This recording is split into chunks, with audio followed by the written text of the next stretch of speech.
I really didn't want to do this. I was pressured. Um, so basically, I'm just going to talk about like the thorn in the flesh kind of thing.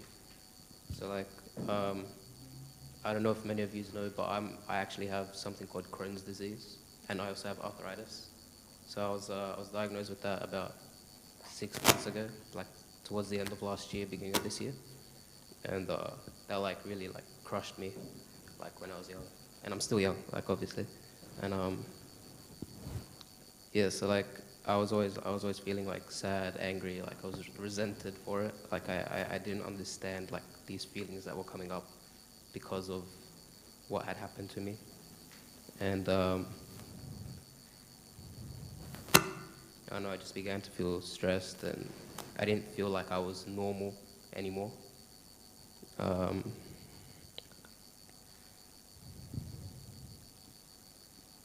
as I was growing up, like a lot, I didn't really rely on anyone, so I didn't really have anyone to go and like talk to or anything. So I was always just on my own. I was all on my own basically. I had to like bottle up all the feelings and stuff, and obviously that's not good, like in the long run. Um,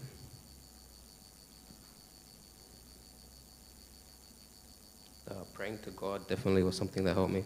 So I began to feel like I wasn't alone anymore.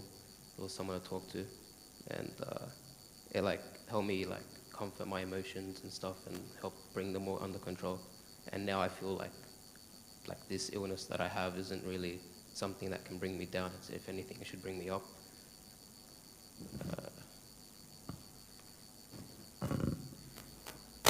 One thing I did while I was researching for this is that even if you go back into the Bible, even Lazarus, who was brought back from the dead by Jesus, even died. So like, it's not like everyone's invincible. It's like we're all gonna end up dead. We're all gonna end up in heaven, hopefully. Um,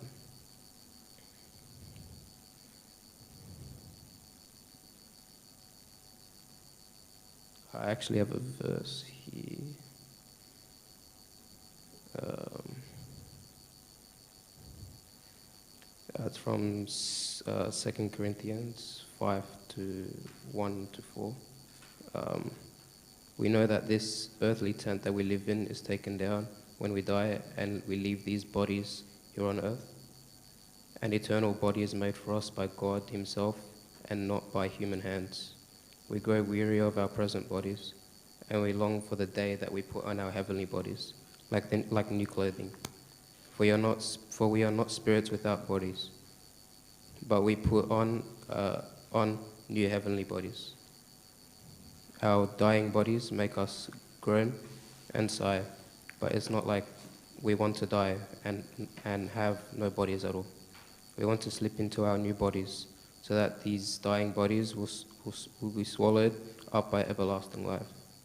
So from that, it was kind of like, um, we're not, it's not something like I don't know how to describe it. It's like we shouldn't really focus too much on our bodies down here on earth, but more of look towards the um the the like heavenly rewards later on and stuff. Um,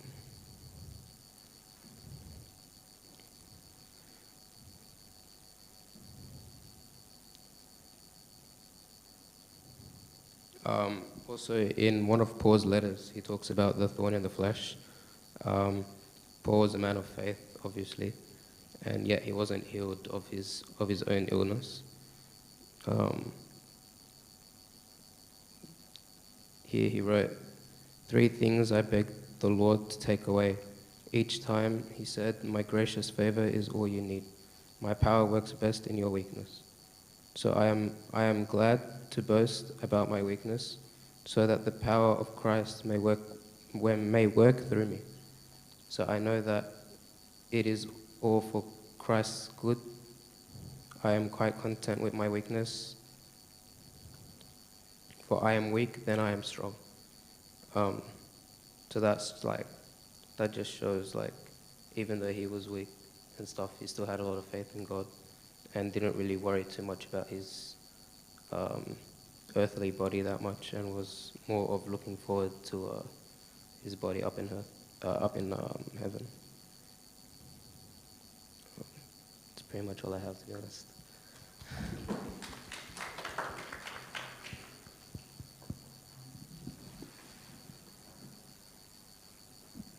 Thank you, Christian. Girls, are you ready for the hymns?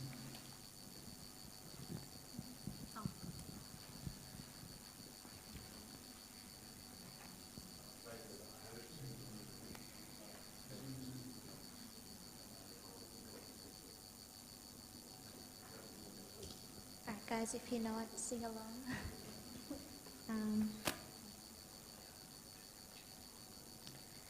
Who am I that the Lord of all the earth would care to know my name, would care to feel my hurt?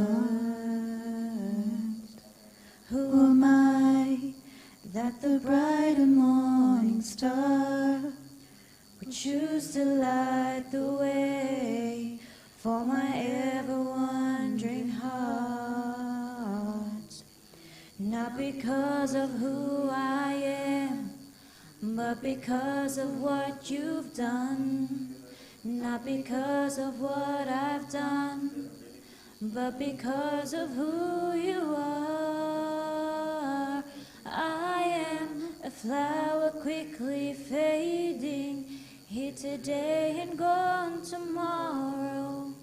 A wave tossed in the ocean, a vapor in the wind. Still you hear me when I'm calling.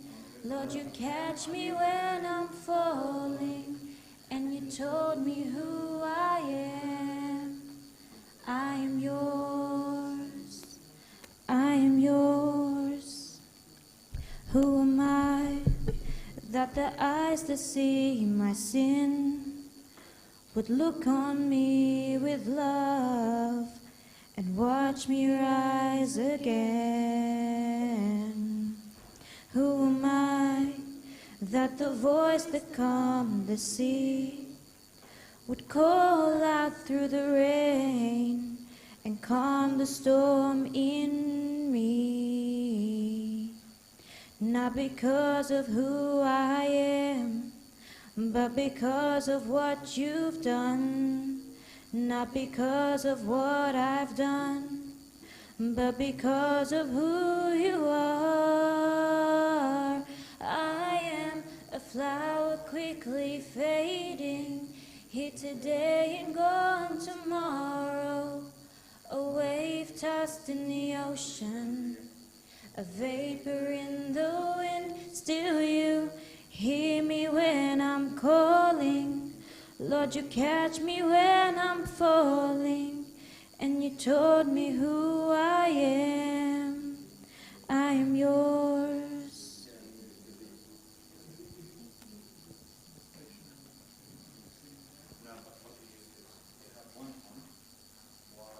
Thanks, guys. Ties really nicely into the topic of the pre-talk.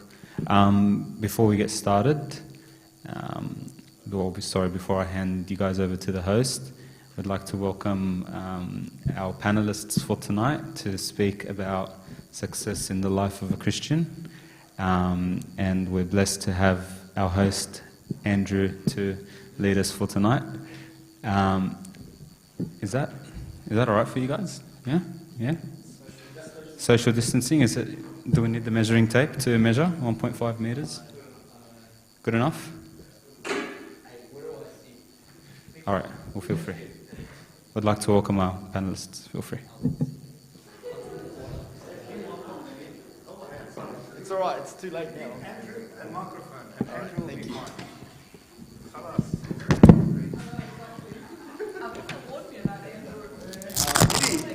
Oh, no, don't worry. I'll be nice. That would be my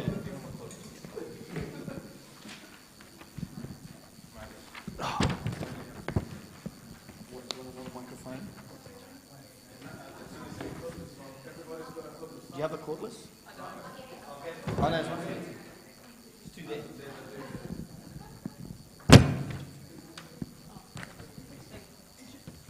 Can we have people sit there as well?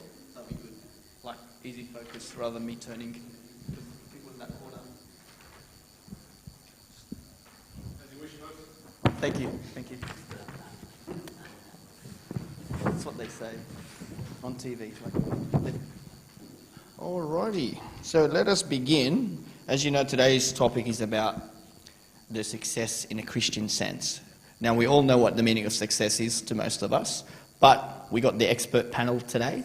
We have Michael Gendy, Nada Wassef, and Jonathan Hakim, each with their own, what can I say, profile, resume of success. They all come in different shapes and form. You've all seen and read about them. We've posted it on Facebook about what they do and how they became successful. So I'd like to welcome you all to our talk, and thank you for giving up your time, especially after a Friday long week of working, that you come and join the youth. And we'll begin by, I would like everyone to introduce themselves and what they do and speak to the youth.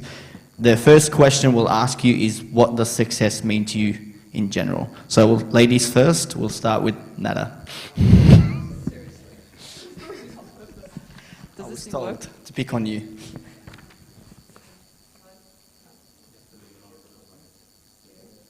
Does it work? Yeah, that works. Hey everybody, my name is Nada Wassef, Nada, as everybody calls me at work all day, and I am a HR business partner, and I've worked in a range of fintech organizations for the last 20 years, and yeah, that's what I am. Is that it? What does success mean to you? What is the sense of success? question. Yeah, the first Okay. question. All right, cool. Well, okay, I need my notes. Okay, so I guess let me give you, first of all, before I answer the question success, what it means to me, how I got into HR, because I think you will see the very first signs of really, truly God working in my life to lead me into the field of HR. So I came to Australia back in 1994, and I straight into year 11 and 12, right? So that was the first experience I had with change, a truly dramatic change in my life. And I didn't really do all that great in my ATAR. So I had to keep my options open in terms of university, and I didn't know what I wanted to do at the time. So I got into biotechnology management, and I thought, let's just see how I go from there. And during my first year at university, in the business side of the subjects, there was science and management. I got, with the lecturer putting on me that laser pen and saying to me, Nada, I want you to come and see me after you finish your class. And I said, okay, all right, that's interesting. So I went and saw him, and then he said to me, look, I'm really interested to see why you are in biotechnology management, because I see you the way you write in business, and I think that you should try and explore something like human resources, and I had no idea what that was at the time. So I started reading a little bit about it, and then he sort of led me, and straight away he transferred me into human resources, and from there everybody was so surprised. How can he just transfer me like that? Like I'm supposed to have to go through the process of applying and everything else. So anyway, I moved into HR, and I never looked back, really. And ever since then, I've started working in a range of fintech companies. I started from HR admin, and I worked my way up. And to me, success was when I set myself a goal of studying my master's. So I finished my degree, and I started doing my master's. And really, the reason why I wanted to keep studying is to allow me to keep connecting with people and learning more. I think success is about making sure that you're always the student, not the teacher. You always keep yourself vulnerable and humble throughout your experiences. And my work is really draining. It can be, because it's all about people, and it's all about how you keep, how do you influence, how do you connect strategies together, how do you sort of challenge the status quo. So that's, to me, what success is about. Sorry, I took too long. No, that's perfect. No, it's good. Moving on to, I'll pick on Jonathan now. Jonathan, give us a bit about yourself and what does success mean to you? Hello, everyone. So yes, I'm Jonathan. I have a few hats, as you might know already. I am a lecturer at Sydney University, having done my PhD there. But I also have a creative side. I run a photography business, and I shoot weddings, but not now because of coronavirus. It's good. I get a bit of a break.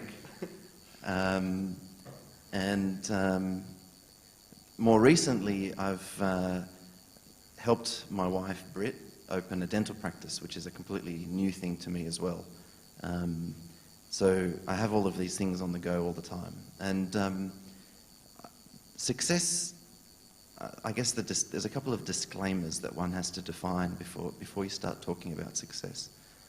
Those disclaimers being that to everybody, to any individual, success is always going to mean something different. It's quite a subjective thing. When we talk about worldly success, and when we talk about success in our personal life, that's always going to mean something different to you and Nada and Michael and even Andrew, right? So, to me, personally, I think growing up, there's a lot of influences that one has in life that sort of shapes how you start to feel about success. And I like to compare myself, I don't like to compare, but just compare yourself to somebody who might not have had the same upbringing as you. You can probably relate to my upbringing because I suspect our upbringings are probably very similar. We come from a culture where it's very important to do well in your job, study hard and succeed in your studies and whatever you study. It's very important for you to maybe get married or have children or have a good, well-paying job, right? And those are sort of the things that my parents probably ingrained in me as a child. And so from a very early age, you start your definition and my definition of success started to sort of be formed by those early life experiences. And so I would say that I wouldn't say that I'm successful. I would say that I'm always in pursuit of success. And I'm never happy with where I end up, which is probably why I've tried so many things. And I probably will never get very far in any of them because I spread myself between too many things. But the idea is, I think if you want to be successful, you have to first know what that means to you. And to everybody, that's going to be different. I think that's my answer to it. No, it's perfect. And the other thing that you mentioned regarding that you helped Britt start her practice, that means that success could sometimes be that you help someone else succeed or helping someone reach their goal. So success could not only be something about you yourself achieving something, it could be a group, or it could be, helping your partner or someone at work become successful. So sometimes we see success as a selfish thing or as something that I have to do for myself to look good. But actually, I can make others around me look good and we can all be successful. So that's a very good point that Jonathan mentioned. Now we move on to Michael. Michael's in the health field like I am, so it'll be very interesting what he says. Thanks, Andrew. Thanks, everyone. And it's lovely to be here with you all, and it's a blessing to take part in this meeting. So I'm the Chief Procurement Officer in Health, New South Wales Health, and probably a lot of you will say, well, what the hell's procurement? Because most people right now, when you ask them what procurement is, they go, I don't know. So in simple terms, it's really about managing the total spend for health. So just to give you some ideas, the New South Wales government budget is roughly about 80 billion. That's before Corona, right? Because Corona's a different story. So we're talking about roughly 80 to 75 billion dollars per annum. Health is generally about 1/3 of that budget. So just so you know, and you feel comforted, you're in the best probably health system in the world. 1/3 of the budget for the state goes on health, and of that third, roughly 2/3 of that, so probably 16 to 17 billion is just frontline staff, as you would expect. It's a very heavy sort of workforce. What's left behind is about, say, $6 billion per annum. That $6 billion then sits under my remit from a sourcing perspective. So think of everything from something as simple as a laptop to an MRI machine to a CT scanner to a hospital bed. everything you can possibly think of, from even the energy that's consumed in utilities. So it's really about the sourcing and the contracting and the management of that spend. And that falls under what's called goods and services spend. So if you think about what you buy at home, it's literally managing that whole budget for health. And of course, as you can imagine, there are other clusters like transport, education, they all have the same functionalities as well. So one thing most of you probably don't know about me is 24 years ago when I finished year 12, and I was sort of stumbling with what should I do with my life. I can't draw to save my life. I've always wanted to be an engineer, but I can't draw. So that was a struggle for me. But what I was good at was chemistry. And I thought, okay, let me try and find something that has chemistry in it. And I stumbled on something called chemical engineering. And I thought, okay, all that's required is I draw a box in, there's an arrow going in, there's an arrow going out, simple enough, I can't go wrong. So I went into chemical engineering, had a few tough years in there, did it in 4 years, and had a lot of sleepless nights, and lost, a third of my body weight, and became a totally different person in the end. But I got out of it. And I wanted to work in engineering, but the opportunity wasn't there. It was the year 2000, the Olympics was just on in Sydney. If you most of you probably were still pretty young by then, and there was no manufacturing engineering, so I ended up working in a commercial role in AGL, and you may have heard of AGL as an energy electricity company. I worked there as a pricing analyst, so it was a commercial role, right? Purely, totally out of engineering, nothing to do with engineering. But I worked there for a couple of years, and amazingly again, it goes to the point around success. And when the Lord is with you and God's with you in every step, it's amazing how you then somehow move from a role that's a degree that's engineering. You go into a commercial role for 2 years, and somehow you go into a totally different field, which is procurement, where I ended up, and I started working for Nestle. Kit Kat, Allen's Lollies, all those beautiful, lovely things, and stayed there for 6 years. And that sort of just built up my procurement career. And after Nestle, and this place I never thought I'd work there, McDonald's, for 10 years, right? And then after McDonald's, obviously joined health for the last 2.5 years. So it's amazing when you see what I actually genuinely went to uni to become, and now all of a sudden I look back, 20 years later, I can't believe how I've ended up here. And that just goes to the point around what success is. Success, again, to echo Nada and Jono's points, can mean very different things to everybody. But it's also important that success is that you realise you never stop learning throughout your life. You're humble. You never get ahead of yourself. And you don't ever think that you are where you are purely because of you as a human being, but you are there, yes, because you've worked hard, but because of also God's been with you every step of the way. And, as long as you do your best, as long as you can sleep at night and go, you know what, I have done my best, I have given this my best shot, and I'm not just fully relying on God, because God always loves someone who, He loves people that work hard, and you give it your best shot, everything will work out. And you know what, at the end of the day, if it doesn't work out, you're better than everybody else. And you always have to take things into perspective. Coming here 34 years ago as an 8-year-old, not having a single word of English under my belt, and somehow working my way up, not having to rely on family or friends. For those of you that have known me long enough, I was the younger sibling of 2 older brothers. And when I say younger, there's like a 12 and a 15-year age gap. So I was literally growing up on my own and having to navigate that path into a new country, new language, new everything. And sometimes when you think, man, life was tough. Yeah, it was tough, but you know what? It was tough, but it got you to where you are now.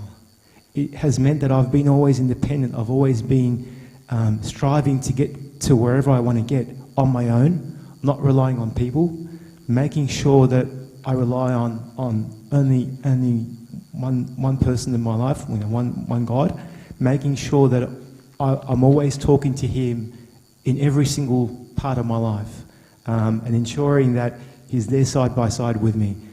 So you can always think of something as a positive. Never try and go, oh, someone's got help, or they've got a job there, or they've got a better position here. It doesn't matter. always take things into perspective and always thank God for everything that you have at that point in time. So success for me means that you're thankful for what you have, where you've got to, and how you've got there, and always trying to continue. It's a continuous learning cycle. So adding to that will definitely be not comparing yourself to others and building your success on what you think others have achieved. So as you can see, he had a completely different plan of what he wanted to be, and then God, I think, enlightened you in a way and told you, nah, this is the path I want you to take, and you'll like it even more than what you think. You liked chemistry, then you worked for Macca's, and then went in health. How ironic can our life be? So in that sense, sometimes we're focused on success, but God wants your success in another path. So just be mindful to that. So this next question will be open to you guys, to any of you who wants to start answering first. And it's the opposite. It's like, what would you say that success is not? So what would you say that we shouldn't put our success, and call that success when it actually isn't success? So things that came across my mind is, like I said before, comparing myself. If I beat that person at work and got their position, would I count that as success? Or if I've moved up to a position where now I can tell people what to do, would I call that success? So I'll give it over to you guys. Okay. So I would say success is not about being rich. So I think it's so important that every time you set boundaries for yourself, because, as humans, we earn a certain salary and we say, oh, I want to earn more and I want to earn more. And it's not about that. It's about just counting your blessings every day and never losing sight of all the amazing things that God gives us that we don't even see every day, or the harm that he keeps away from us. It's not about compromising your morals or your principles to get somewhere. And I can give you a small example as to how so easily this can happen. One of the companies I worked for is one of the most successful companies I could ever have dreamed to work for. In fact, I used to look at that company and say, I don't think I'm good enough to be there. And with God's blessing, I landed there, and I was there for about 3.5 years. And I got really tired, because I think as my team started, it got really competitive and not to a healthy level. And it's almost like, for me to get anywhere, you have to step over this person, or you have to prove yourself, or prove that this person is not as good as you. And I got really tired, because it's not me. I can't do that. So my role there was pretty big. So the company thought that I would never go anywhere. But I actually just decided to say, you know what, I'm okay to go. And the reason why they thought that I would never go anywhere was because there was equity that was vesting after 4 years, and it was a really big amount. And they thought no one in their right mind would ever walk away from that equity amount. And I just did, because I wasn't there for the money. And I think that was a really shock to the system, and even to them, to just take a step back and say, actually, you know what, money doesn't keep people here. It doesn't keep good people here. So I think it's really important to just, base your success on what Jonathan said, it's not about money. It's not about, it means something different to different people, but to me, it wasn't really about money or being rich. Also, I think it's really important to not think that you're better than anybody else. I think sometimes when you grow in your career, you see somebody comes to you and says, Nada, you've done such an amazing job today. Don't let that get to your head, because there's somebody else out there that can do it better. And I'm always looking for these people to learn from them. And also, it's not about managing up. Sometimes the way you speak to your manager is very different than the person that you speak to that's just an employee on the ground. And I think it's so important to be genuine and yourself to everybody, regardless of their titles or anything like that. So that's me. That's perfect. Just adding to that, I was just thinking, like, in the world that we're living in now with all Corona and what's going on, you can see that the materialistic sides of life now have become nothing. They've become zero. People that have built all their money now are worried that they might get an illness that could kill them. So having those core values, those Christian core values of, if I'm successful, I still am humble, I'm still am, nice to the people around me, I don't change my attitude just to fill the role that I'm in. It just shows you that, it comes back to our core values, to that, what Abuna always says, the natural law that God's put in us, that we always need to humble ourselves down. And also in an earthly sense, you guys know obviously of Alexander the Great. That's a common thing. He used to hire a person with him to battle that would always tell him, hey, just calm down. You're not that great. So he hired a person just to give him and remind him that he's not that great, because people would praise him. So sometimes in my life as well, I've noticed that when I think I've made it somewhere and I think I'm great, God, gets your ears and pulls your ears and is like, actually, no, it wasn't you that did this. It was, God reminds you that where you got there wasn't because of your own effort, even though you put your all effort in, but it was because I was there to guide you as well. So, and I guess everyone has a story, and everyone at work obviously tries to get away from the work politics and all the gossiping that goes around, but sometimes it's very hard to get away from it or move from it. But, as Christians, or, success for us shouldn't be trying to bring that person down, like Nada said, or money or anything. So moving on to Michael, tell us your side of what you think is not success. I think again, just echoing what Nada said as well, it's important that you don't be what you're not. In other words, you don't compromise your morals or principles or ethics, because at the end of the day, you might, if you do, you might end up in a position, but for how long? Somebody else is going to do the same thing to you one day, and you'll end up finding yourself being ejected, or something will happen. So I think it's always important that, what is not success is by trampling over your ethics and morals and forgetting all those things that were embedded in us, not only in the church, but also in our families and all those principles that we've grown up with. And always, always treat people the same way you want to be treated. I know that is thrown around a lot, but sometimes when you're in a workplace and you see what happens in the workplace, my God, it's a jungle. It really is. People play these, games front-facing, back-facing. You've got to be in over 20 years. I've seen so many situations and all different colours that come through. But always rest assured that there's always going to be someone that believes in you. I've had, my career, certain bosses that have believed in me, and because they believed in me, and I know it wasn't just them, it was God as well behind them. When they believe in you and they back you up, you go to another position. You keep moving along. So never think that you have to be somebody else just to be successful. Never do that. Be genuine, be who you are, and the right person will see that true individual that's inside you. And again, God will play the part. Your career, your position, your future is there. It's all mapped out and paved out. You don't even know it yet. So rest assured, it's in good hands. So don't try and be something else that you're not, just to think and then think that that's success. Jonathan? I think we've answered it pretty good, but I think with success, it's the difficulty with success is that you kind of have to ensure that you prioritize things in your life in the right way, right?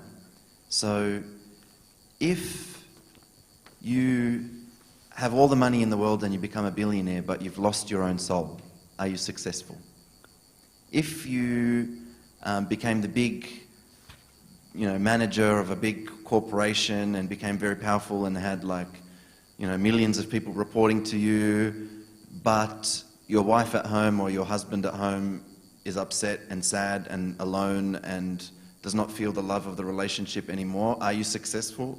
No, because if you essentially have put things above what really matters in life, then I think you have a problem. So I don't think, even if you had those things, if, for example, you forget your number one, who is God, and you forget your number two, who is, your family, then I think then that's not success. Fair enough. So how should a Christian pursue success? How should they approach it? Just quickly, if everyone can give me one sentence each. How should we pursue it? And should we keep pursuing it? And when do we stop pursuing it? So I'll start with Nader again.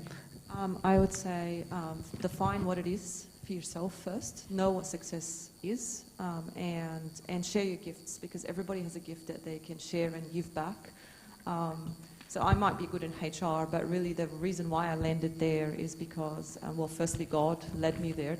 Truly, I believe that, but also in a small way, I just help people, even with the smallest thing, as somebody the other day asked me to do a resume or prepare for an interview, or I just go to sleep knowing that I got to thank you. That to me, I helped someone, and that to me is success. So I think, yes, pursue it, but define what it is and share your gifts, because there's so much goodness to be done out there, and I think people need help in so many different ways, and you should go out there and help them. Michael? Having a relationship with God, being close with God, and knowing and being able to say to yourself, yes, I do have that close relationship that I can talk to God.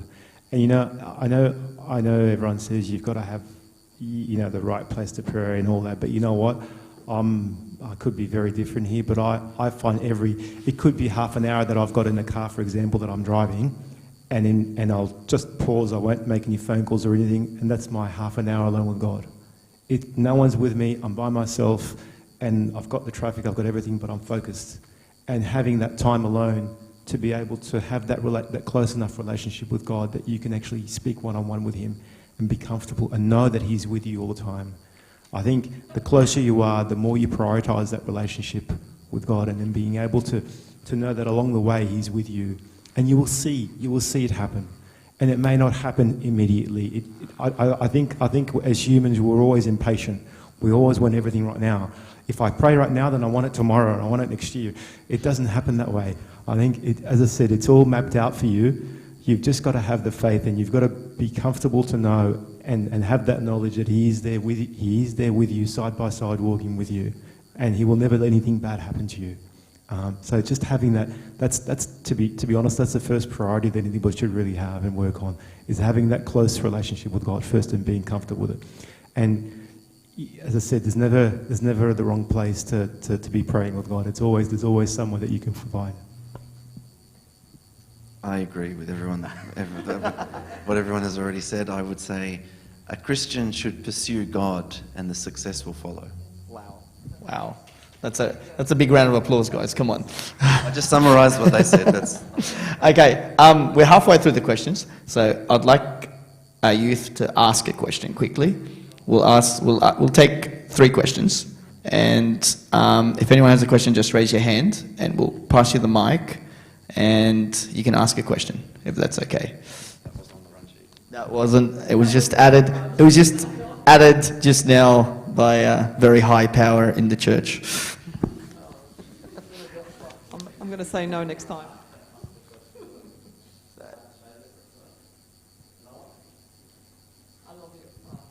All right, KT's got a question. No, because it's the YouTube. It's not connected to your mouth. Okay. All right. Do I only get one question for the evening? This topic's very dear to my heart, so I'll just keep this microphone here. All right.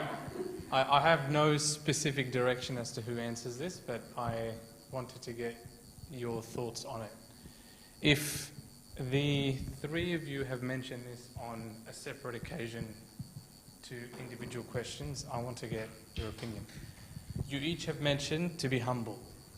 What if your specific profession discourages humility in your day-to-day? How have you tackled that? So if you're in a profession that encourages leadership, decision-making, putting people into place, and general rectification, how do you exercise humility?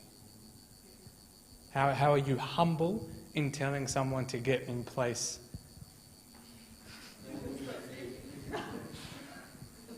I'll have a crack. So there are various ways of doing things, right? So you can there's a way of telling somebody off and saying, fall on line, this is what you got to do and get on with it. And you can do it in such a way that that person will hate you and will despise you and will not even want to look at you and not respect you as a manager. And there's another way of doing it where you can be seen as a respectful leader. So there's a very fine line around gaining the respect of the people that are reporting through to you or the people that work with you. And sometimes leadership is not actually about people reporting through to you, it's actually about people respecting that individual leader. So you can have a project manager, for example, who may not necessarily have any direct reports, but people just see him as a respectable human being and someone who has the right ethics and morals, and whenever he talks, whenever he addresses, he has that sort of array of respect among his peers. So sometimes being strong and not being humble, I guess being humble, the point I'm saying about humble is it's humble internally that you never get ahead of yourself. But ultimately in the workplace, and we all know this, you have to be, I guess, acting in the position that you're in. And sometimes that position, as you say, you have to be decisive, you have to make decisions, and sometimes decisions not everybody's going to be happy with. And how do you communicate that without upsetting the room and upsetting the people that work and report with you? So you don't have to necessarily change your skin and be somebody different, but there's definitely a way that you can become forceful and respectful at the same time, so that people can actually appreciate what you say and respect that. And you can actually almost, I've done this before, and I can't say I've done it too many times, where you can actually say to someone, sorry, I don't think you should be working for me for now, and actually later on actually have a coffee with them and they're fine. Because they respect that decision. They go, yeah, I see it. I can see what's happening. We've mutually agreed that I'm probably not the right person here, but I still respect you as a manager because you did this in the right way. So I'm taking it to extremes here, but I guess the point I'm trying to make is you can be forceful. You can be enforcing the things that need to be done, but in the right way. I hope that made sense. One more. Anyone wants to answer? Anyone wants to add to it? No.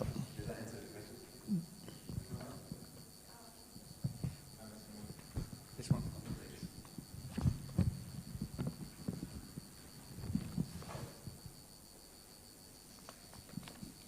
You guys have all mentioned, like, you've all had a long path to get to where you were.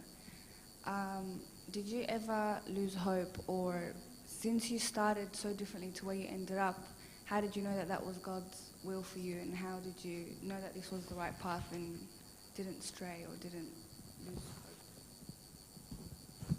Well, that actually leads on to our next question, which is actually a good thank you, Anna Simone. It's like the Holy Spirit told you what was going to be next.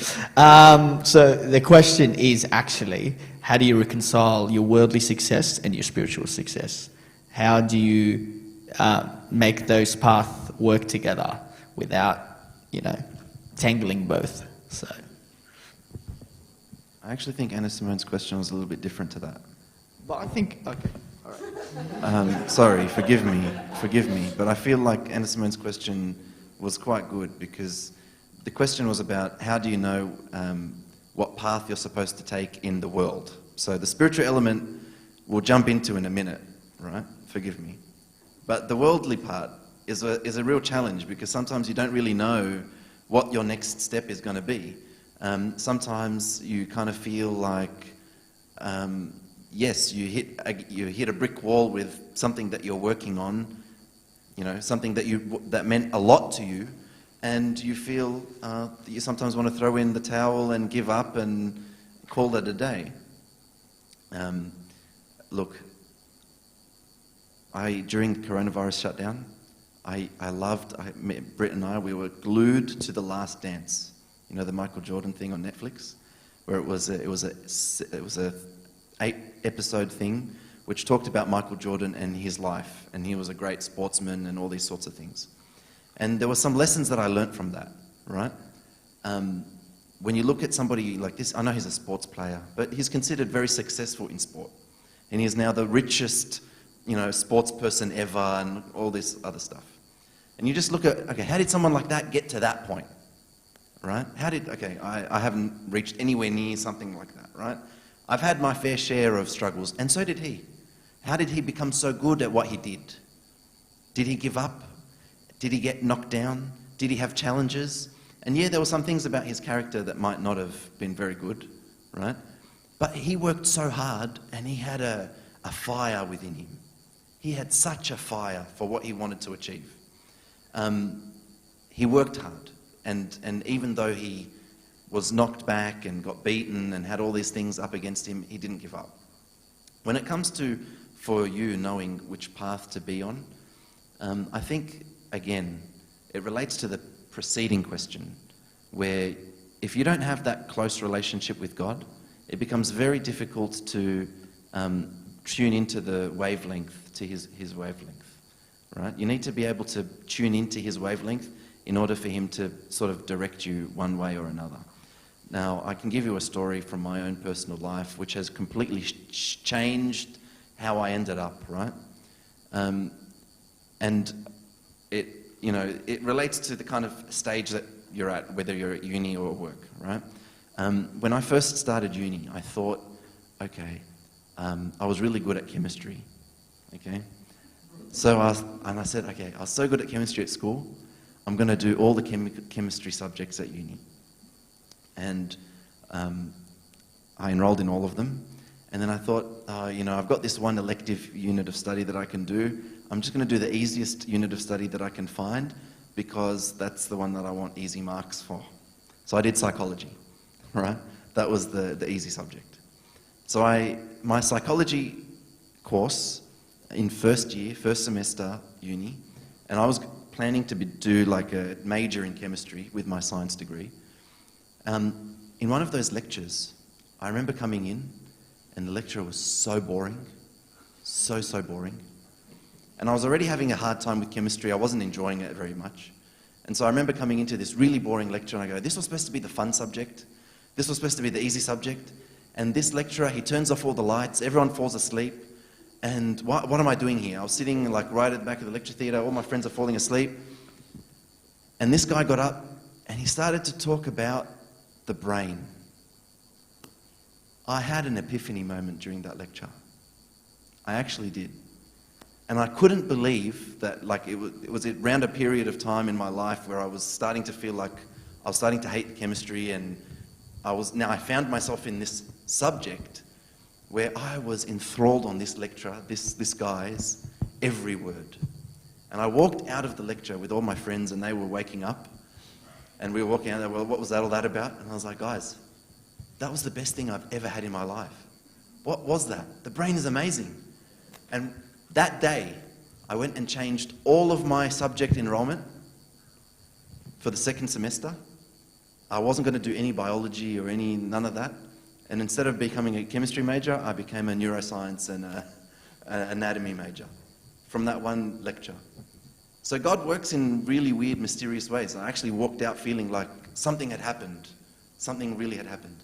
So I think if you've got that antenna to be receptive to something that might, and it really changed my life, because now I teach neuroscience and anatomy at Sydney Uni, right?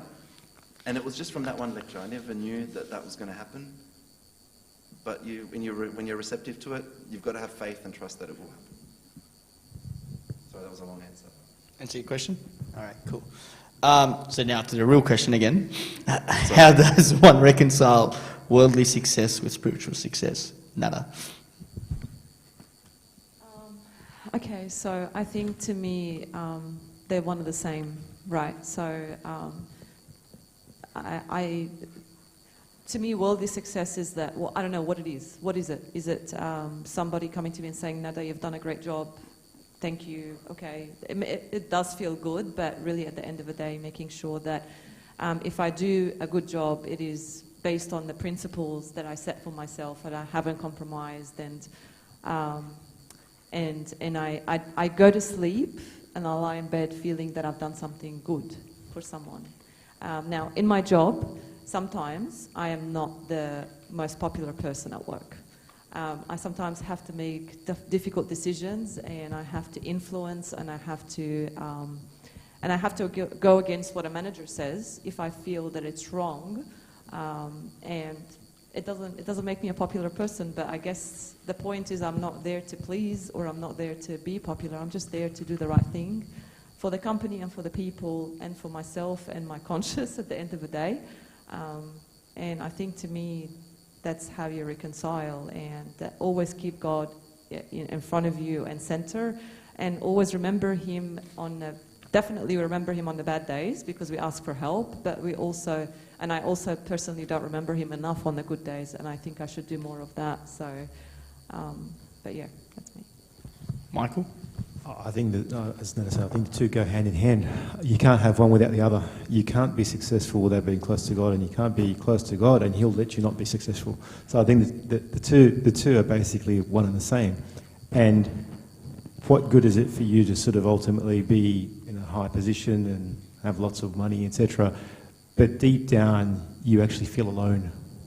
And that's the thing. I think a lot of people who climb up and sometimes climb up that ladder potentially too fast, and people always go, oh, look at that person, they're 40 years old and now they're the CEO, and this is. And during the last 20 years I've seen so many people who are climb up that ladder fall down the ladder so quickly, right? They fall down as fast as they climb up, and you scratch your head and you go, what happened there?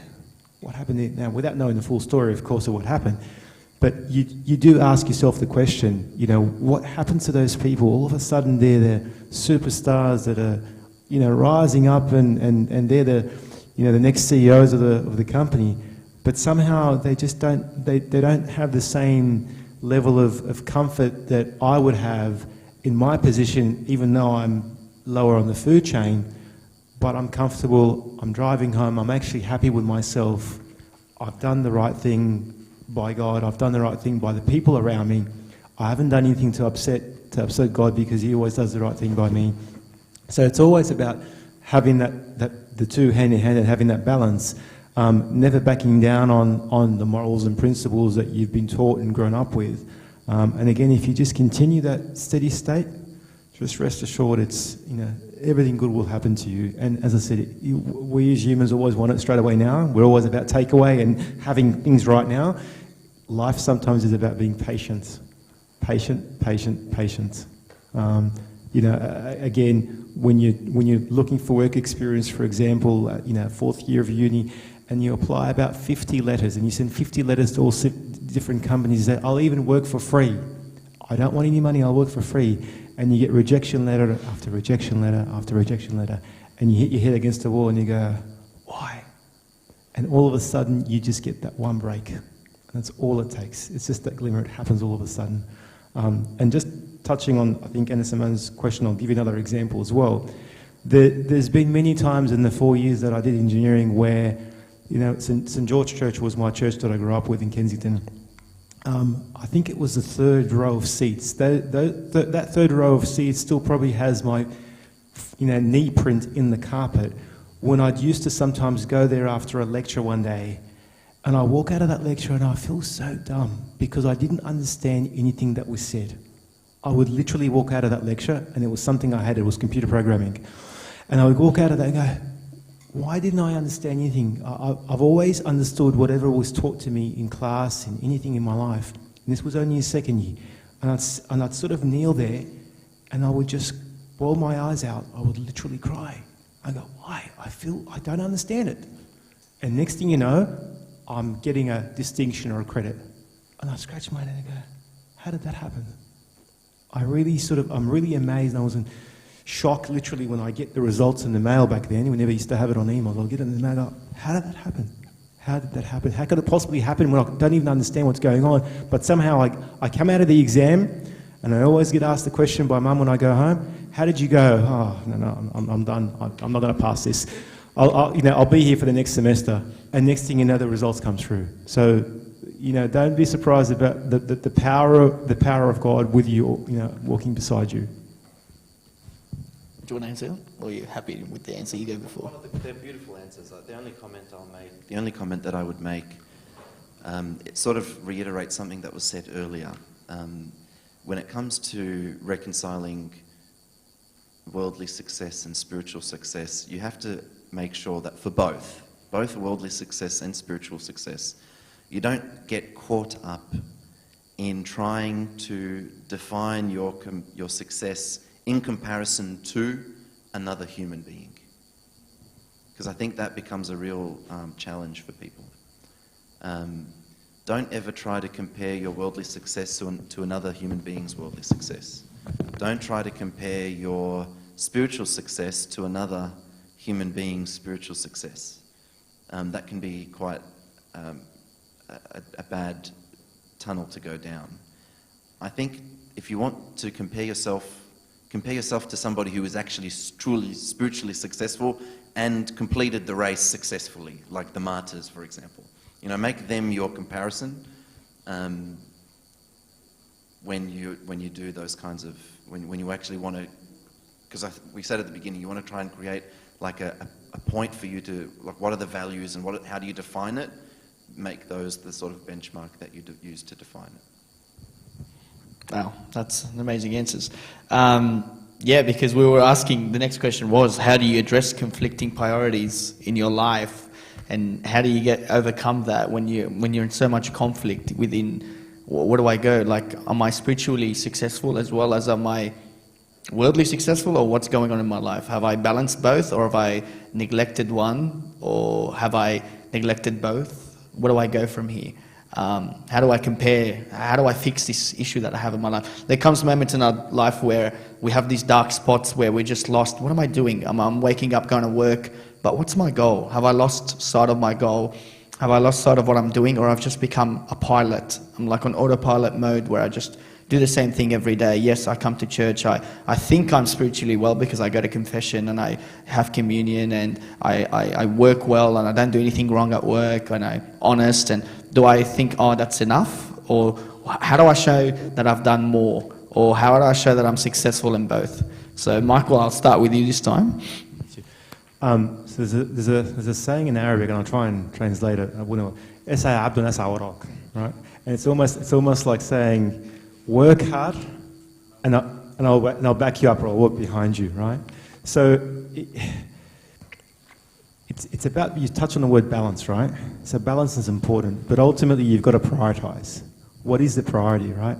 What is the priority in your life that you're going to actually make number one? So it's prioritizing that sort of spiritual relationship that you have with God, right? And making sure that you don't neglect that. And you know what, again, we're always going to be, we're going to bounce against the wall and we're going to bump, and we're not going to always be perfect. We're going to have some stages of our life where we go, hang on a second, I've drifted away. The minute you start feeling that you're drifting away, bring yourself back in, hang on to that rope and pull yourself back in again. Because that's the most dangerous thing you can do, is you start drifting away and you find yourself that you're consumed with all this stuff that's on the outside, but deep down you don't have that satisfaction, spiritually, with that you're not close enough to God anymore. And you need to be able, as I said before, you've got to have that close relationship. You've got to be comfortable knowing every day when you wake up and you say a prayer in the morning, or whether it's in the car by yourself, or whether it's you've got a routine. And God is a God of order. He does like routines and order and being punctual.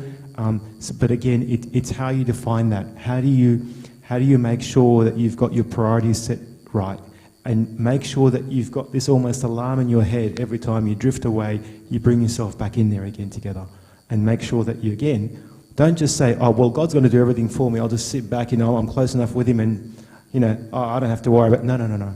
You got to work hard. He will do the rest for you. But as long as you also make sure that you're close enough to him to be able to do that. Nada? Perfect answer.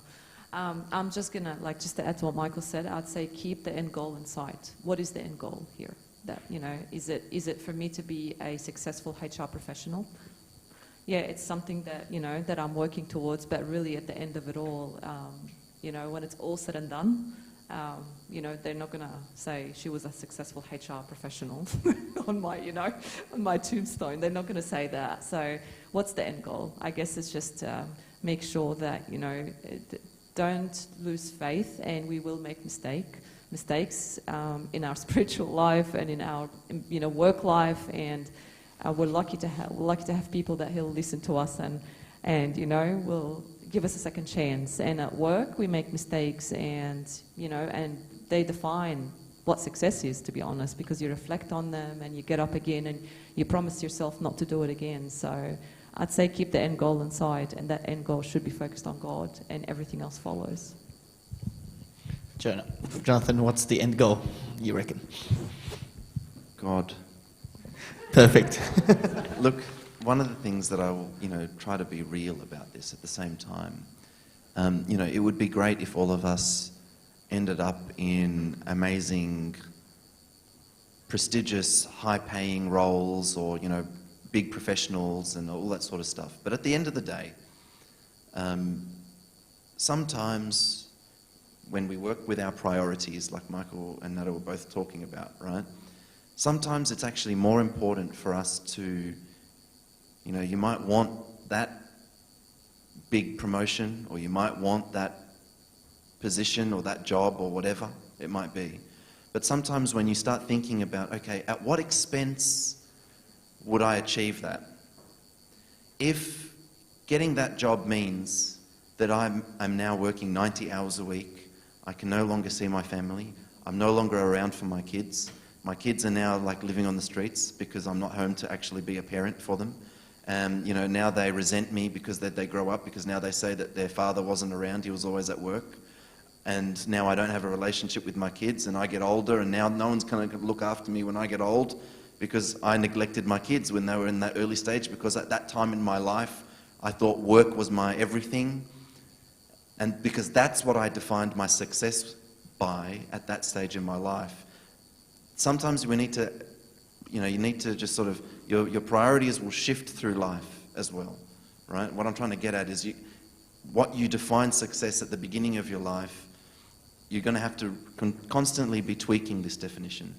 It's going to be something that you'll have to reassess constantly, every month, every year. Right now, what are my priorities? Yes, God will always be the first priority in everything, right? Everything else now, though, what is the correct balance for me in my life? And I think somebody that manages that balance, with God being first and foremost, and then everybody else, my family, etc., in the correct balance, I think that would be, that's the true definition of a successful person.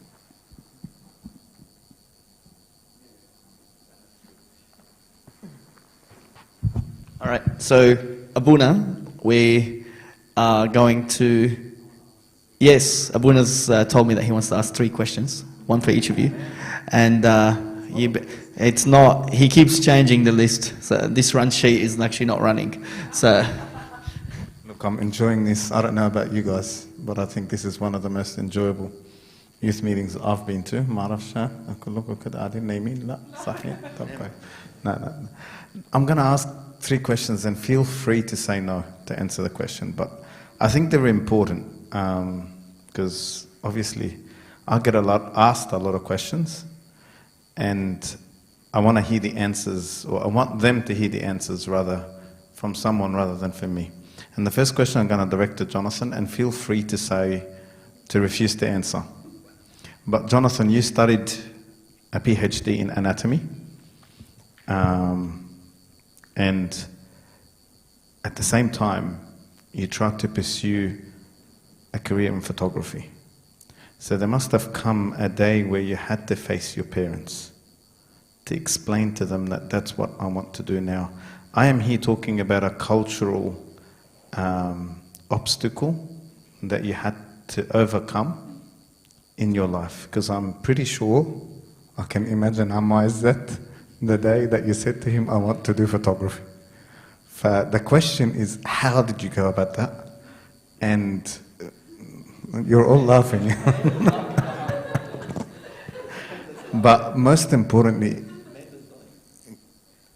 yeah, I think you understand my question. It's a good question, Abuna. It's a very, very, very good question.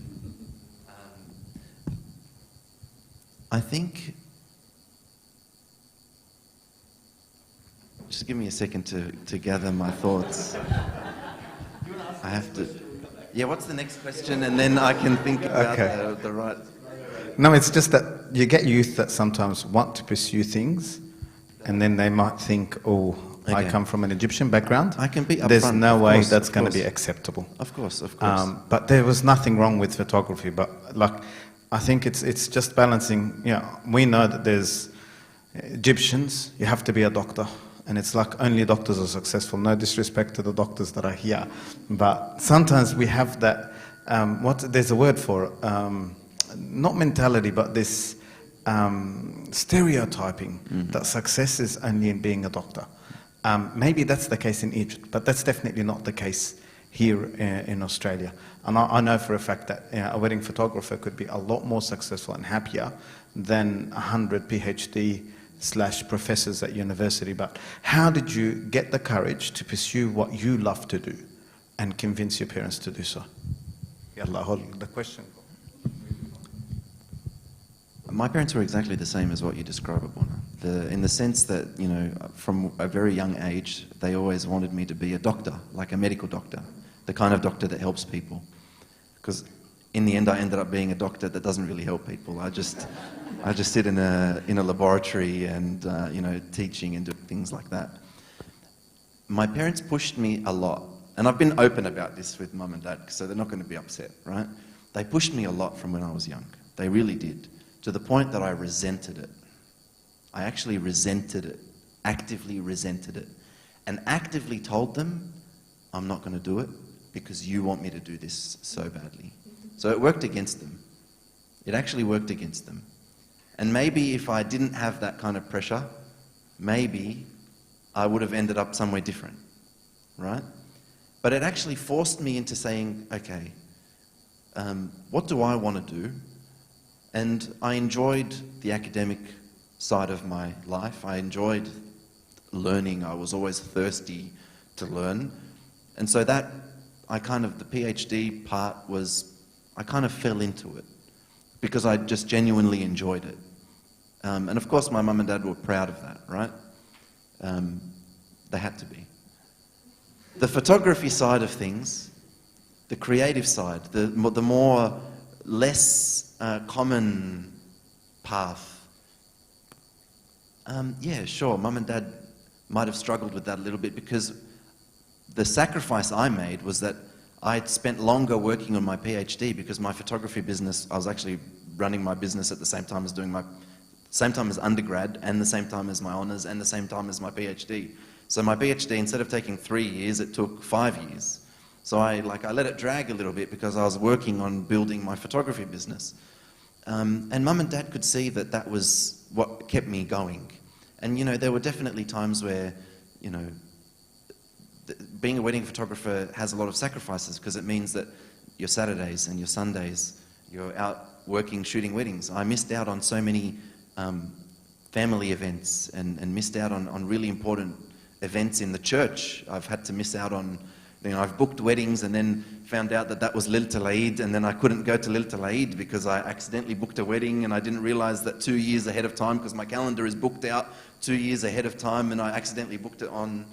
So I had to make a lot of sacrifices, and of course that, if Jonathan's not around Lailatul Eid or Jonathan's not around for the Easter party with the family or whatever, that kind of stuff never sat well with them. But I think what was important to my parents is that they could see that it was something that actually genuinely made me happy. It was something that I truly, genuinely enjoyed. And I think they were very supportive of that. There was never a time, I think I was fortunate in the sense that my parents, they never sat me down and tried to say, don't do this. I was fortunate in that regards. Okay, second question. But you definitely don't regret it. No, I don't regret it. No. Fantastic. Second question, Michael. You mentioned that you studied chemistry, finished chemistry, and then all the doors were closed. And this happens a lot, where I get youth who have had their heart set on something, and, Abuna, I did all this hard work, and I'm applying, and I'm applying, and I'm applying, and unfortunately they say to me, I hate God. Because God is not fair. I did my part and here I am, unable to get a job. How did you feel when you couldn't work in your field and had to take on this business analyst role? And how did you live with it, not feeling that God let you down? Wow. I think there's a lot of emotions that run wild in your head when you get that sense of rejection. And I think it's a big trap when you allow that sense of rejection, when you're being knocked back by so many opportunities that you've applied for, and all of a sudden you go, hang on, I'm on my own here, I've been let down. I can't say that I sort of started hating God or thinking, okay, that's it, I renounce my religion, I don't like God because he's let me down. No, I just felt a sense of being upset, because nobody, let's face it, we're as human beings, we don't like being rejected, right? When you apply for something and you go, hey, give me a chance here, and when you get knocked back and they go, sorry, you haven't got experience, you go, well, how am I supposed to get experience if no one gives me a shot? It's almost a vicious circle, right? You can't get out of it. The key thing is always being open-minded and thinking, you know what, maybe this isn't where I'm supposed to be. And this is, me sitting in front of you is a classic example of where I do have some of my friends that went to uni with me, and I can see some of them sort of almost stayed on the path, and they got opportunities and they got into jobs that I wasn't offered. And my God, they're miserable right now. They're miserable right now. One of them is a close friend of mine, and he was responsible for the M4 new project that was connecting, the M4 to the tunnel and above tunnel and Parramatta Road. And he said to me, Michael, I know I was probably closer in engineering than you, and I stayed as a project manager and as an engineering, but I don't like it. I don't like the fact that I have to deal with certain people, and I have to deal with this, and I have to deal with that. And he said to me, I wish I'd sort of ended up in your path. And that just re-emphasises the point that sometimes, you know what, you could be applying for all these jobs in one particular field, and you get rejected. But you're getting rejected because on the surface, you're probably thinking, hang on, there's something not right here. I've worked so hard, I've spent 4 years of my life, and I've blood, sweat and tears and put it into it. Why isn't it happening? Why isn't it clicking? But again, you just need to have faith, work on your faith, and never let go of that priority that we were talking about for the last hour or so. Never let go of your faith. Never let your faith weaken to the point where you get to sort of let go all of a sudden and give up. Never give up. God doesn't, in my view, doesn't like people to give up. We're not supposed to be giving up. All the saints and martyrs never gave up. We shouldn't be giving up. We shouldn't be giving up on our faith. We shouldn't be giving up on the belief that we've always held strong and is sort of in our roots. So I think it's important that we always think there's something out there for me. I can't see it right now, and I might be feeling very miserable right now. I might be feeling very let down, but it's important that you hold on to that faith. That's what's going to help you. That's what's going to bring the career. It's what's going to bring the life that you want, but in balance.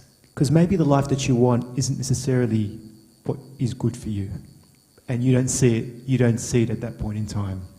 But it will happen. Can I just add to that? I'll share to you my story of how I got my job. So during the last year of my uni, the fourth year, nearly, say, 90% of the cohort got scholarships and were going to get employed, and we're going to, as soon as they start in January, end of January, after the holidays, they were going to get a position into the medical imaging teams. I was the only one that didn't get one. And for 5 months, I was continuing to still work at where I used to work at Big W. And I was like, wow, God, like, wow. So I, worked a whole year for free, working at all these hospitals and doing extra hours and everything, and staying back and showing everyone where I've worked that I'm willing to put effort in. And at the end, I don't get anything. I don't even get one job. I applied for so many jobs. Like countless jobs. Literally every hospital in Sydney probably has my resume. And I was sitting there and I was like, wow, so my bachelor's degree that I've got now has got me to work in a retail. And I was like, wow, God, like all the effort in and living away from my parents for 4 years and staying in Wagga, you know, I didn't even know what Wagga Wagga was. And I was so far away from my parents, you know, for 4 years. And then I was just sitting there at home, and then suddenly after, so I graduated in December and got my certificate. And I was like, what am I going to do with this now? I don't have a job anyway. So after 5 months, I get this phone call at home. I was just sitting. And throughout that time, Abunas were telling me, don't worry, Andrew, don't worry, Rabbina haydik haga kbira fil akhir. You know, all those comforting words that Abunas tell you and say, Ma'alish, ma tkhafsh, Rabbina mawgood. And you think, yeah, okay, whatever. Next thing, I get a phone call. I get a phone call from some random person that goes to me. This is how he starts the phone call. Do you want a job? And I was like, I thought it was a telemarketer or something, or, you know, some random dude that's pranking me or something, or some of my old mates from uni that, you know that I haven't got a job yet. And then he goes, no, I've got a job for you. And I was like, what do you know about me? He goes, oh no, there's someone that has given me your name and thinks you're really wonderful, and I've got a job for you at this hospital called the Sydney Adventist Hospital. I was like, where? Huh? Where's that? It's like, I've never even heard of this hospital. It's never came across my list of placements that I can go to as a student. So I didn't even know where it was. And he goes, oh, it's in a place called Wahroonga. I was like, huh? Wahroonga, where's that? And my dad goes, انت هتسافر برا? No, I'm not. It's in Sydney. He's بيقول لي هو من Sydney. I said, my dad was on the phone. He's like, مين اللي بيكلمك? I was like, في واحد كده بيكلمني بيقول لي عايز شغلانة. طب ماشي اوكي قول له اوكي خد اي حاجه دلوقتي بعدين نتصرف بعدين. I was like, all right, no worries. He goes to me, oh yeah, this is just a 4-week assignment in this hospital, and if they see you're good, they'll just keep extending you and see how it is. Anyway, not knowing anything about this hospital, he just gives me an address. He goes, you're going to start next Monday at 9 o'clock. You're going to meet this person. This person's going to lead you on and take you around and show you everything. I was like, all right, no worries. I walk in that day and confused as hell how I got there. It's, I don't know if you've ever been to the Sand, but it's in the middle of a mountainous area, and it's in a very, like, you have to go through like a valley to get to the hospital. It's not close to any form of public transport. Abuna would know, because Abuna, turns out that when I came here, Abuna Musaid was there, and Abuna knows how hard it is to get there. And the lady goes to me, oh, like after a few weeks working, she goes to me, wow, you're amazing. So she kept adding another week for me to work. Next thing I realized that all my mates from, and I'm not trying to make myself sound better, but they were like, wow, Andrew, we tried to apply for positions at this hospital and we never got the chance and we were always rejected. And they didn't even interview me because that person is an agent, so pretty much he doesn't know me, but if he says something and he doesn't believe in it, he can be charged for false, you know, giving a false resume or making up. So this person that I never met has put trust in me that I'm going to be great and that they were going to put me in that position, and they've never met me.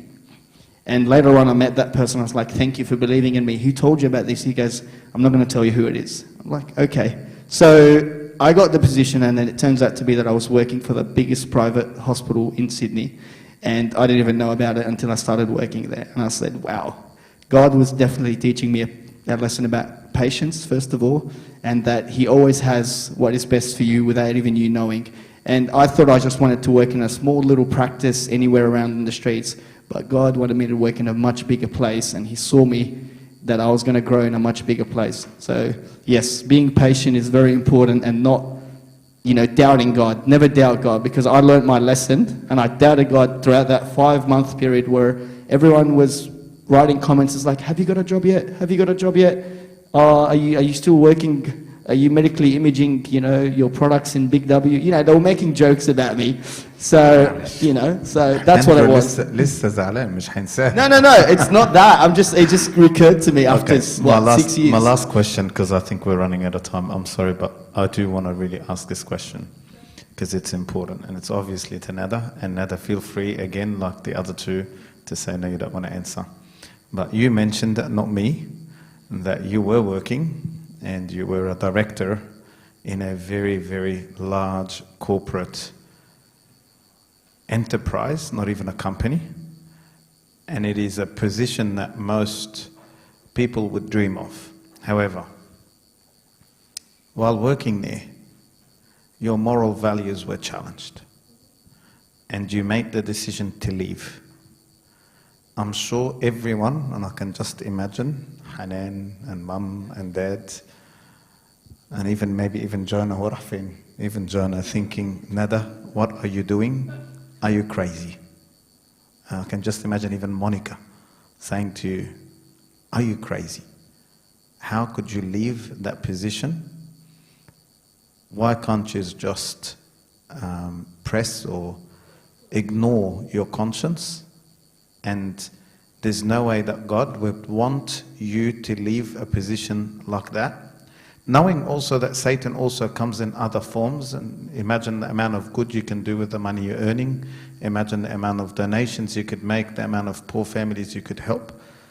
How did you pick up the courage to make that decision and to ignore all these voices that would have occurred in your life? Question, Abuna. And it was a really tough time, and I think I actually was seeing you also, like you saw my journey during that period, because you could see how much struggle I was going through. So you're right, Hanan, my sisters Hanan and Reem and everybody was like, you know, we don't want you to be without a job just in case, you know, it takes a while and you have bills to pay and a mortgage. And you know, every time they say that, I always change my decision. I go, okay, I'll stay for a bit longer. And then in October 2018,